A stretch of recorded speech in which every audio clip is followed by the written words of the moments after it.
Hey, I'm so happy you made it to agency, and particularly learner agency. And this to me is where the foundation of everything is. And I'm so glad that you're taking the time to focus in on what learner agency is all about.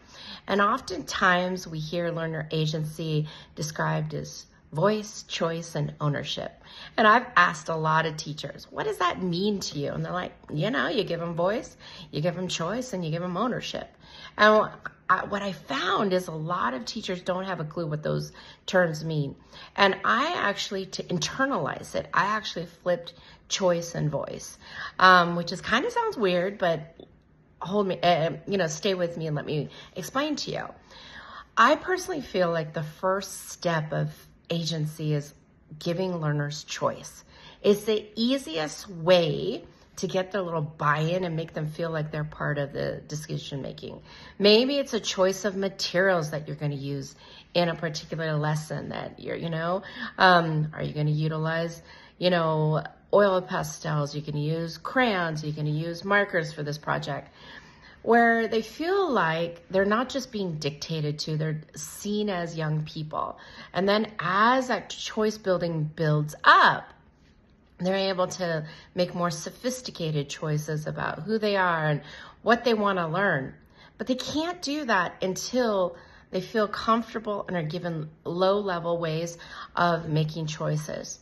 We often do choice menus. We often do different things such as, must-do, may-dos. All of these practices are all about basic level choice. But real choices come when they go deeper, when they're able to make choices about how they learn, what they're going to learn. That's difficult, right? And so it's not difficult, it's just different. And so to get there, we then have to hedge in voice. So once students feel like, the teacher's starting to see my style, give me some choice, then they're going to feel the natural confidence to be able to say, you know what? I'd like to voice how I'm going to learn this. Can we negotiate a different activity than you have planned?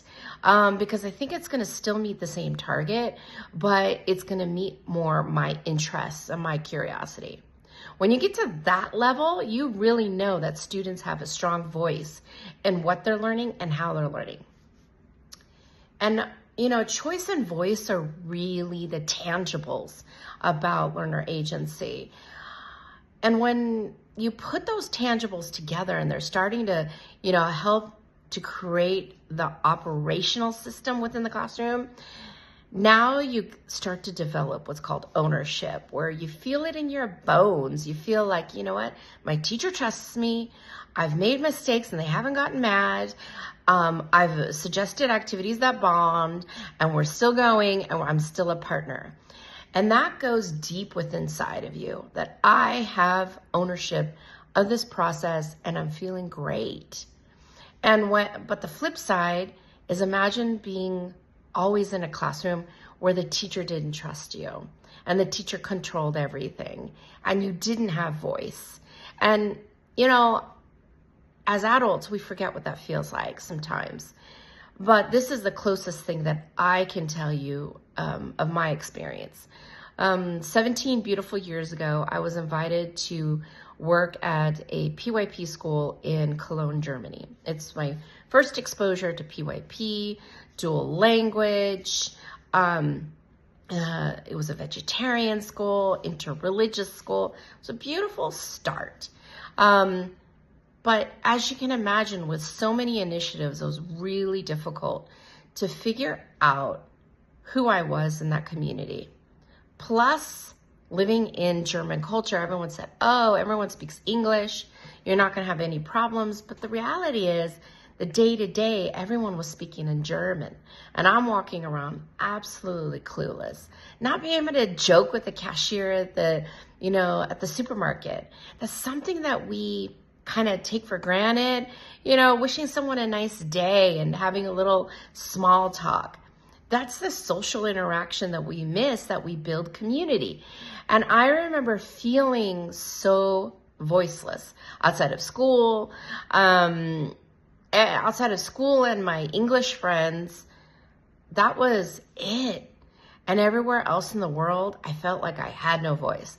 I was smart, I was articulate in a different language, but I didn't have the tools to be able to advocate and speak for myself.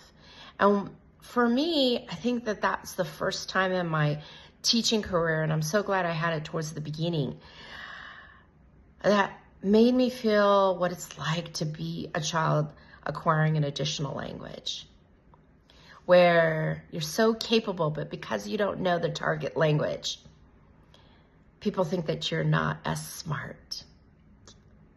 And that, to me, I couldn't take agency of anything in my life because no one saw me as an agent of change in German. And that was so devastating to my self-esteem, to who I was. And I want you to pause and think about that. When children feel like they have no voice in the learning, then why are they coming to school anyway? So this is what this journey is going to teach you all about. And I hope you enjoy it and take it to heart like I have.